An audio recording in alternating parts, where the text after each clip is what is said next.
네, 여러분 안녕하십니까? 서민의 시사방구 힘차게 시작하겠습니다.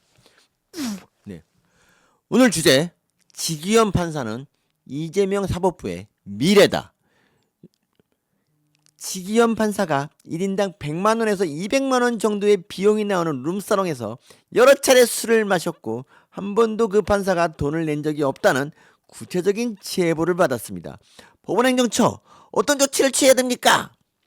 5월 14일 국회 법사위에서 민주당 김용민이라고 있어요. 뭐 좀 그런 분인데 이분이 이제 법원행정처장한테 이제 했던 질문이에요. 지기현 판사 여러분 기억하십니까? 이름에 규자가 들어가가지고 혹시 뭐 중국계 아니냐 이런 의심을 보수로부터 받았다가 이분이 윤석열 대통령 구속 취소 판결을 내리니까 지기현 만세를 외쳤던 그런 기억이 나는데 어쨌든 그 정치에 좀 관심 있는 분이라면 이 얘기를 들었을 때 그 김용민의 그 질문을 들었을 때 이런 생각했을 거예요. 올 것이 왔구나. 뭐 지기현 판사가 뭐 그동안 부적절한 행동을 했다 이런 게 아닙니다. 대통령 탄핵 정국에서요. 여러분 이재명이 가장 당황했을 때가 언제인 줄 아십니까? 법원이 이제 지기현 판사 덕에 구속 취소 인용이 됐고 그래서 윤통이 풀려났던 2025년 3월 7일입니다. 당시 이재명이 이제 그 갑자기 긴급 이제 긴급 최고위원회를 열었는데 거기 들어갈 때 그 표정이 완전히 썩어 있었어요. 그래서 이제 뭐 할 말 없냐 그랬더니 뭐 의원총회 끝나고 이야기하자 뭐 이렇게 얘기했었는데 그 회의를 마치고 이재명이 나왔잖아요. 그래서 뭐라 그랬게요. 검찰이 초보적 산수를 잘못했다고 해서 윤 대통령이 헌정 질서를 파괴했다는 명백한 사실이 없어지지 않는다. 근데 그러니까 민주당 백브리핑에서 이 구속 취소가 헌재 탄핵 심판에 영향을 주지 않을 거라고 막 이제 애써 강변하는 거 보면 이제 그 당시 민주당과 좌파들은 법원 결정 이번 구속 취소 결정이 그 헌재 탄핵 심판에 어떻게 좀 자기들한테 불리한 영향을 끼쳐서 혹시 탄핵이 안 되는 게 아닌가 이런 생각을 했을 거예요. 그런데도 걔네들이 그 법원을 비판하지 않았던 이유가 뭔지 아세요? 3월 26일 날 그 공직선거법 2심 그 항소심이 잡혀 있었거든요. 그래서 비판 안 한 거야. 근데 항소심이 끝났어. 그리고 이재명을 더 놀라게 했던 대법원 판결도 지나갔습니다. 자, 이제 대선 전까지 이재명에 대한 재판은 없습니다. 그리고 대선이 끝나면 아마 거의 모든 법원이 문을 닫을 것 같아서 이재명에 대한 재판은 그 후에도 없어. 그동안엔 그동안에 이제 그 대법원에 대해서 이제 마음껏 법원에 대해서 보복을 할 수 있는 거지.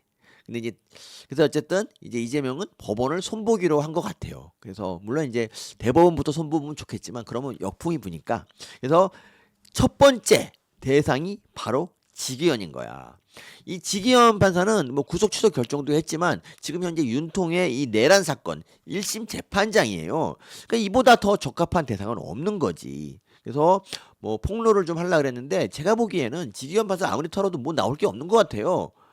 뭐 그래서 어떻게 하겠어? 좀 치졸하게 해야지. 뭐든지 터트리면 이 좌파 언론이 막 개떼같이 보도하고 좌파 지지자들이 이 지기현 나쁜 놈 이럴 거 아닙니까? 그래서 실제로 이게 민주당이 어느 정도까지 치졸한 집단이냐면 그 이재명 쌍방울 대북송금 이제 수사한 이 박상용 검사를 탄핵하려고 했는데 털 게 없어. 그래서 회식 끝나고 뭐 검찰청에 뭐 바닥에다가 뭐 설사를 했느니 뭐 이런 거 가지고 탄핵했잖아. 그리고 뭐냐 우리 박성재 법무장관 옛날에 그 탄핵 소추안 보면 그 국회에서 이재명 대표 째려봤다는 얘기가 들어가지 않습니까? 야당 대표를 노려봐서 국회를 무시했다. 이게 있어 이게. 그러니까 이런 거 뭐 지기현만사 이렇게 털어가지고 뭐가 나왔냐?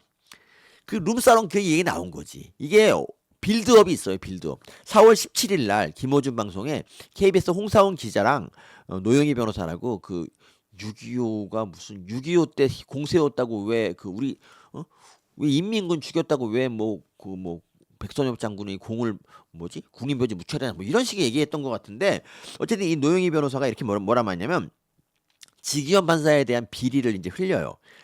아직 확인이 안 됐지만 해결한 썰들이 돌아다닌다.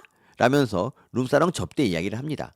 술을 너무 좋아해가지고 밤을 사랑해가지고 그 술을 좋아하고 밤을 사랑하는 바람에 생기는 실수들이 있다.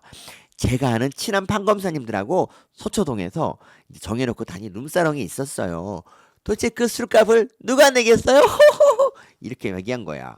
근데 이제 그로부터 이제 요거 이제 빌드업 했죠? 그리고 이제 그로부터 한 달이 지난 뒤에 이 김용민이 이 얘기를 이제 국회에서 터트린 겁니다.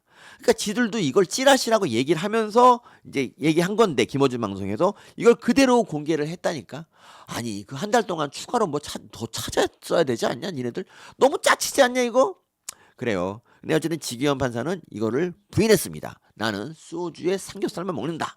그랬더니 이제 민주당이 드디어 지기현이 다른 두 명과 어깨동무를 한 채 업소에 앉아 있는 그런 사진을 공개했습니다.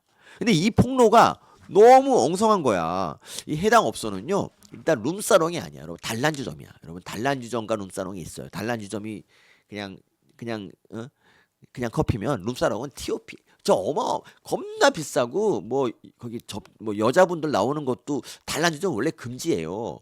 뭐 나올 수도 있겠지만 어쨌든 간에 룸사롱하고는 단란주점 급이 다르고 뭐 1인당 100만 원 이런 정도도 사실 아니야. 그래서 이제 노영이가 뭐라 했냐면 김어준 방송에서 그냥 앉아가지고 언니들하고 그냥 얘기하면서 술 마시는 그냥 스몰 토크하는 그런 정도라고 했어요. 그러니까 우리가 생각하는 그러니까 이 룸사롱에 대한 그런 거 있잖아. 뭐 음습하고 막 만지고 막 그런 거 있잖아. 그런 것과 거리가 멀다는 거야. 그리고 이 판사가 과연 그 자리가 접대를 받는 자리였냐? 아니 여러분 접대 받으러 갈 때 이 접대하는 사람하고 같이 어깨동무하고 셋이 나란히 사진 찍나?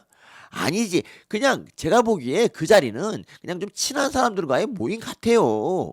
그리고 이게 말이 안 되는 이유 중에 또 세 번째가 당이 확보한 사진 촬영 시점은 지난해 8월경으로 확인돼.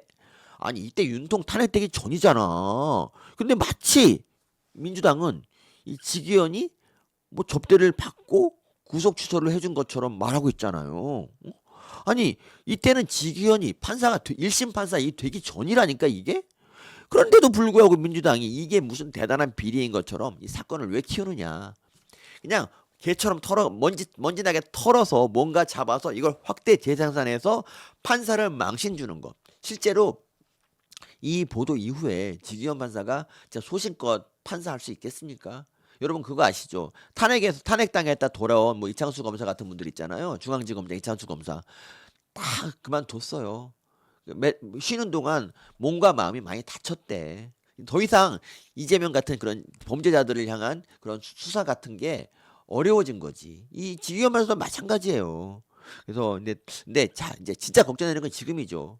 뭐 지기현 판사는 어떻게 될지 모르지만 이런 이재명이 당선된다. 그러면 판사들이 좌파 인사들에 대해서 소신껏 판결할 수 있을까? 이런 생각 하지 않겠습니까? 이거 판결 잘못했다가는 먼지나게 털릴 텐데 이런 생각 하지 않겠습니까? 여러분 전 그래서 이재명 당선 그 이유가 너무나도 무섭습니다. 여러분도 같이 무서워해 주길 바라면서 서민의 시사망구 이상 마칩니다.